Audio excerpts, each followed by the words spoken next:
Bangladesh cricket board যেদিন ঘোষণা দিল যে তারা ইন্ডিয়াতে গিয়ে এই বিশ্বকাপটা খেলবে না, আইসিসি কে এটা জানাচ্ছে, তারপর থেকেই আমরা দেখতেছি ফেসবুকে, বিভিন্ন মিডিয়ায়, প্রমিনেন্ট মিডিয়ায়, সব জায়গায় ভয়াবহ একটা প্যানিক, ভয়াবহ একটা আতঙ্ক যে ভাই আমরা যদি বিশ্বকাপ খেলতে না যাই তাহলে আমাদের সব শেষ, আমাদের ক্রিকেট শেষ হয়ে যাবে। কেন শেষ হয়ে যাবে? কারণ ওই যে তামিম ইকবাল বলছেন যে আমরা আমাদের সিংহভাগ টাকা, উনি বলছেন 90%-এর মতো, আসলে তা না, আমরা সিংহভাগ টাকা আইসিসি থেকে পাই, আইসিসি তার সিংহভাগ টাকা পায় ইন্ডিয়া থেকে। এইসব কারণে আমাদের আর টাকা পয়সা দিবে না, আমাদের এখন বিশ্বকাপ থেকে বের করে দিবে। এমনকি একেবারে টপ টপ মিডিয়ায় এরকম নিউজ প্রকাশিত হওয়া শুরু হলো যে অলরেডি আইসিসি জানায় দিছে তোমরা খেললে খেলো, না খেললে না খেলো, তোমরা ওয়াক ওভার দিয়ে দাও। মানে পুরো পরিস্থিতিটা এরকম যে একটা ছেলের হাতের মুয়া, এবং সবাই সেইভাবে কান্নাকাটি করতেছেন, সেভাবে চিল্লাপাল্লা করতেছেন। যারা ইন্ডিয়াতে বিশ্বকাপ খেলতে যাওয়ার বিপক্ষে কথা বলতেছেন তাদেরকে পাল্টা আক্রমণ করা হচ্ছে যে ভাই আপনারা দেশের ক্রিকেট ধ্বংস করে দিতে চাচ্ছেন, আপনারা কিচ্ছু বুঝতেছেন না, এটা কত বড় একটা ষড়যন্ত্র, দেশের ক্রিকেট শেষ হয়ে যাবে, অমুক তমুক। মানে পুরো ব্যাপারটার ভিতরে একটা ভয়াবহ আতঙ্কের রাষ্ট্র তৈরি করার চেষ্টা আছে। মানে আমি বলি ত্রাসের রাজ, ত্রাসের রাজ। এই ত্রাসটা কোত্থেকে তৈরি হলো? আসলে কি আইসিসি চাইলেই আমাদেরকে এই আমরা ইন্ডিয়ায় খেলতে না গেলে বলতে পারে যে না তোমরা না চাইলে না আসো? এটা বলার এখতিয়ার আইসিসির আছে? আসলেই কি আমরা ইন্ডিয়ায় খেলতে না গেলে আমাদের যে বরাদ্দ যে টাকাটা 2027 সার্কেল পর্যন্ত, এখান থেকে 1 টাকাও কেটে নেওয়ার অধিকার তাদের আছে? মানে সেই সুযোগ আছে? কোনোভাবেই না, এগুলো কিছুই নাই। নাই বলেই এই আজকে আপনি যখন কন্টেন্ট দেখতেছেন, যদি আপনি মর্নিং শিফটে দেখে থাকেন কোনো কারণে, তার আশেপাশে কোনো এক সময় জয়শাহ একটা ইমার্জেন্সি বৈঠকে বসতেছেন ইন্ডিয়ান ক্রিকেট বোর্ডের লোকজনের সঙ্গে, ইন্ডিয়ান রাষ্ট্রের লোকজনের সঙ্গে। এবং ইন্ডিয়ান মিডিয়া কিন্তু শুরু থেকে বলতেছে যে এটা বিরাট ইস্যু, বাংলাদেশ আপার হ্যান্ডে আছে। এখন আমি এই জায়গাটায় একটু এই ব্যাপারগুলো একটু বলতে চাই যে কেন আমরা আগে নতজানু হয়ে যাই, আমাদের বোদ্দারা কেন আগে থেকেই আতঙ্কিত হয়ে যান এবং আতঙ্ক ছড়ান যে আমাদের ক্রিকেট শেষ হয়ে যাবে, আমরা ইন্ডিয়ায় খেলতে না যাওয়ার কথা বলা মানেই সব শেষ। এই যে আতঙ্কের জায়গাটা, এটার কি আদৌ কোনো ভিত্তি আছে কিনা, সেই জিনিসটা একটু আজকে আলোচনা করতে চাই। দেখেন, শুরুতে এটা অস্বীকার করার কোনো উপায় নেই যে বিশ্ব ক্রিকেট, আমাদের কথা বাদ দেন, আমরা নিজেরা সার্ভাইভ করতে পারবো। অনেক দেশের ক্রিকেট নিজেরা সার্ভাইভই করতে পারবে না যদি ইন্ডিয়ান টাকাটা এই মুহূর্তে যে স্ট্রাকচারে পৃথিবী চলে, পৃথিবীর ক্রিকেট, ইন্ডিয়ান টাকাটা যদি না ঢোকে আইসিসিতে এবং অন্যান্য ফরম্যাটে, আরো অনেক ফরম্যাট আছে, সেভাবে না ঢোকে, তাহলে বিশ্ব ক্রিকেটটি সার্ভাইভ করতে পারবে না। এটা অস্বীকার করার কোনো উপায় নেই। কিন্তু এই পরিস্থিতিটাও কিন্তু আসলে জোর করে তৈরি করে রাখা হয়েছে। এইটাও আসলে অরিজিনাল পরিস্থিতি না।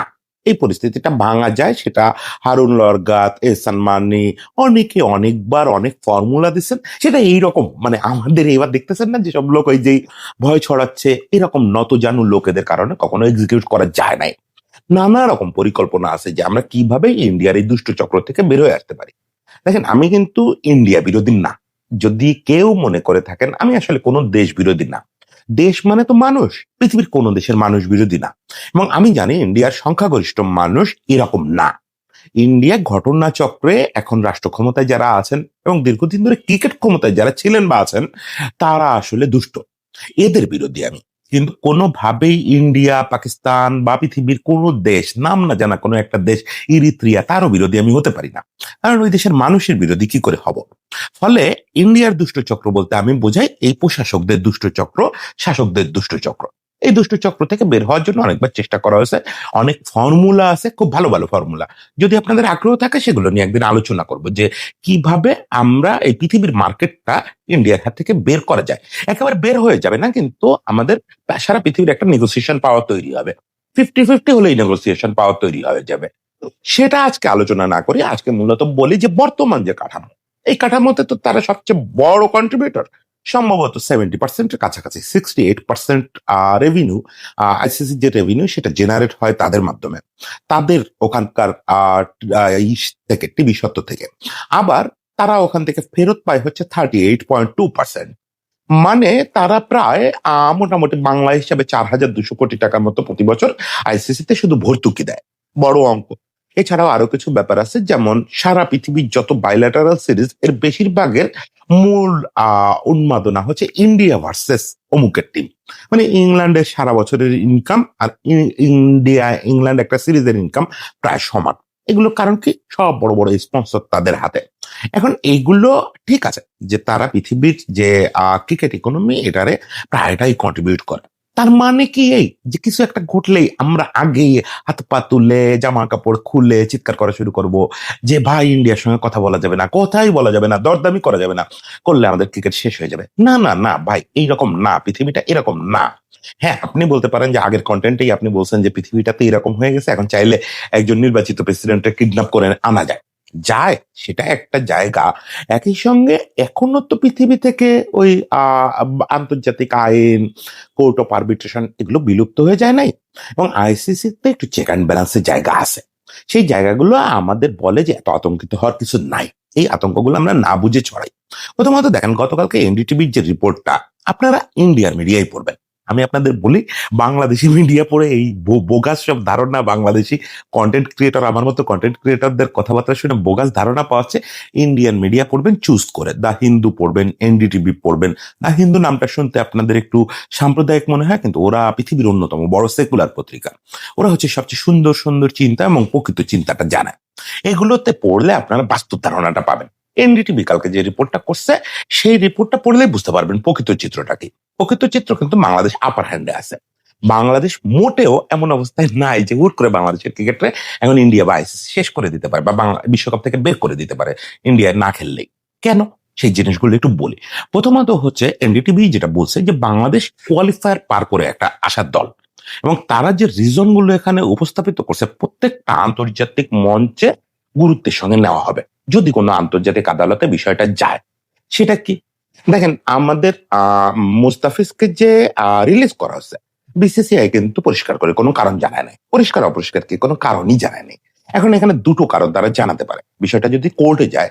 একটা হচ্ছে যে তারা বলতে পারে যে না, আমরা এমনি এমনি ছেড়ে দিছি, তাহলে ভয়ানক এটা একটা দেশকে হিউমিলেট করার ব্যাপার হবে। দু দেশের কূটনৈতিক সম্পর্কে একটা টানাপোড়েন অলরেডি চলতেছে, সে অবস্থায় এখানে কোর্ট ধরেই নেবেন বা কোর্টে আমাদের পক্ষ থেকে উপস্থাপন করা সম্ভব হবে এটা বাংলাদেশকে হিউমিলেট করার জন্য করা হয়েছে। সেক্ষেত্রে বাংলাদেশের খুব যোগ্য দাবি আছে যে আমরা তাহলে ওই দেশে যাবো না।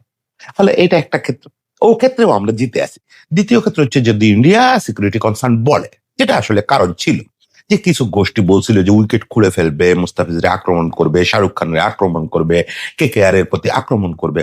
যদি সিকিউরিটি কনসার্নের কথা বলে তাহলে তারা আমাদের কথাই বলতে হবে না, অটোমেটিক কোর্ট বলে দিবে যে না, সিকিউরিটি কনসার্ন হলে ওই দেশে ওই টিম যেতে পারে না। একজন খেলোয়াড়ের সিকিউরিটি আপনারা নিশ্চিত করতে পারেন না, তাকে রিলিজ করে দিচ্ছেন, সেখানে পুরো একটা বহর আসবে, ওই দেশের অনেক দর্শক আসবে, এদেরকে আপনি কি করে সিকিউরিটি দিবেন? এটা অবাস্তব ব্যাপার। আর এখানে প্রেসিডেন্স আছে, মানে উদাহরণ আছে, সেটা হচ্ছে যে পাকিস্তান অলরেডি শ্রীলঙ্কায় খেলতেছে তার অংশটা, এবং কয়েকটা বৈশ্বিক আসর ধরে এটা হয়ে আসতেছে। ইন্ডিয়া ও পাকিস্তানের যে চ্যাম্পিয়ন্স ট্রফি সেটা পাকিস্তানে না খেলে খেললো দুবাইতে। ফলে ওই কোর্ট দেখবে যে এটা তো তোমাদের খেলার একটা রেগুলার চিত্র, যে যে যে দেশে ভয় পায় ওই দেশে যায় না, পাশের কোনো দেশে যায়, গিয়ে সেখানে খেলে। এখনকার বাস্তবতায় আমরা যে পজিশনে আছি মুস্তাফিজের ইস্যুটা নিয়ে যে আমরা ইন্ডিয়া যাব না, এটার পক্ষে দিন দুনিয়া সমস্ত আদালত আছে। এবং আমি একটু বলি, ইন্টারন্যাশনাল কূটনীতির যদি খবরাখবর রাখেন তাহলে ইন্টারন্যাশনাল, ওই যে বলছি না যে পৃথিবীটাই তো আসলে লাগামহীন একটা অবস্থা আছে, সেই লাগামহীন পৃথিবীর যে ইন্টারন্যাশনাল কোর্ট অফ আরবিট্রেশন অমুক তমুক, এগুলো আবার যাদের হাতে, তারা কিন্তু ইন্ডিয়ার হাতে না। এই কথাগুলো শোনার সময় ওগুলো মাথার ভেতরে খেলাবেন যে দাদা এইটা বললো, আমরা কোর্ট অফ আরবিট্রেশনে গিয়েই বা জিতবো কি করে? কোর্ট অফ আরবিট্রেশন কি নিরপেক্ষ থাকবে? থাকবে, কারণ কোর্ট অফ আরবিট্রেশন হচ্ছে ইউরোপে।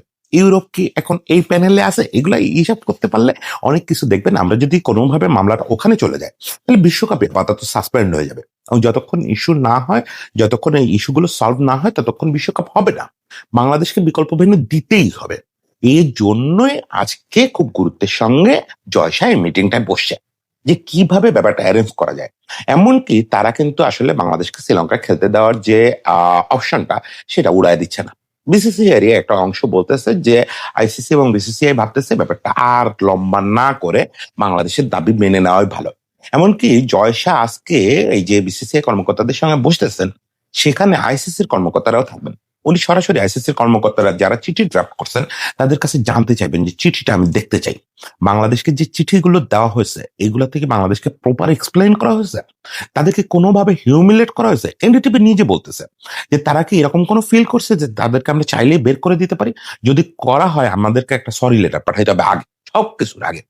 জয় শাহর মতো মানুষ যে অমিত শাহর ছেলে, সে এই লেভেলে চিন্তা করতেছে। আর আমাদের এখানে কন্টেন্ট ক্রিয়েটররা, আমাদের এখানে মিডিয়া ভয়তে মরতেছে যে ভাই এই কথা বলায় আমাদের বোধহয় চাকরি চুকরি সব চলে যাবে। মানে সারা জীবন চাকরি করে খাইলে যা হয় আমার মতো আর কি, ওই একেবারে মেরুদণ্ড বলে আর কিচ্ছু থাকে না, আত্মসম্মান বলে আর কিচ্ছু থাকে না।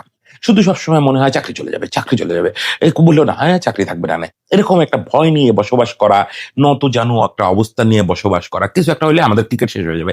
কেন রে ভাই, তোমার 20 কোটি পাবলিকের মার্কেট, 2 বছর আইসিসির আয় না পাইলে কি হবে? তোমার ব্যাংকে এখনো 1500 কোটি টাকা পড়ে আছে, ওই টাকা দিয়ে তো 5 বছর ক্রিকেট চলবে। 5 বছর পরে পৃথিবীর চিত্র কোথায় দাঁড়াবে কেউ জানে? ক্রিকেট এত সহজে ধ্বংস হবে না।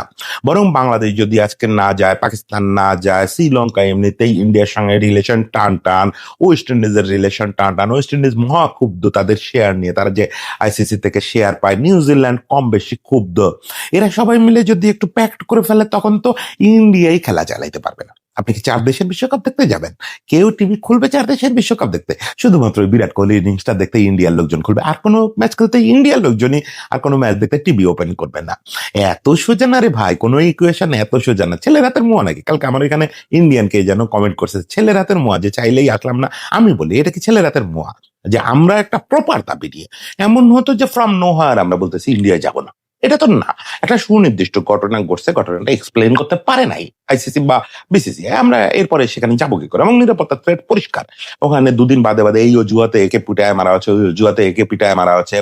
বাংলাদেশের সংখ্যালঘুদের নিয়ে প্রতিনিয়ত নোংরা প্রোপাগান্ডা চালানো হচ্ছে। এখানে কোথাও একটু আগুন ধরলেই বলা হচ্ছে এটা সংখ্যালঘুর বাড়িতে আগুন ধরছে। হচ্ছে না সংখ্যালঘুদের সঙ্গে কিছু, এটাও আমি বলতেছি না, কিন্তু যা হচ্ছে না তা বাড়ায় বড়ায় এগুলো করা হচ্ছে, সে জায়গায় আমরা কোন সাহসে যাই? সে জায়গায় আমিও তো এখন ইন্ডিয়া ট্যুর করতে ভয় পাবো। এই অবস্থায় যদি এই বর্তমান সিচুয়েশন, যে কেউ ইন্ডিয়া ট্যুর করতে ভয় পাবে। ফলে এইটা আমাদের অত্যন্ত যৌক্তিক দাবি এবং আন্তর্জাতিক বিষয়টা বুঝবে। এনডিটিভির রিপোর্টটা পড়লে আপনি বুঝবেন যে ইন্ডিয়ানরা, মানে সাধারণ ইন্ডিয়ান না, যারা কিছু না বুঝে চিল্লাপাল্লা করতেছে, কমেন্টের পোস্টের নিচে কমেন্ট করে যাচ্ছে, এদের কথা ভাবেন না।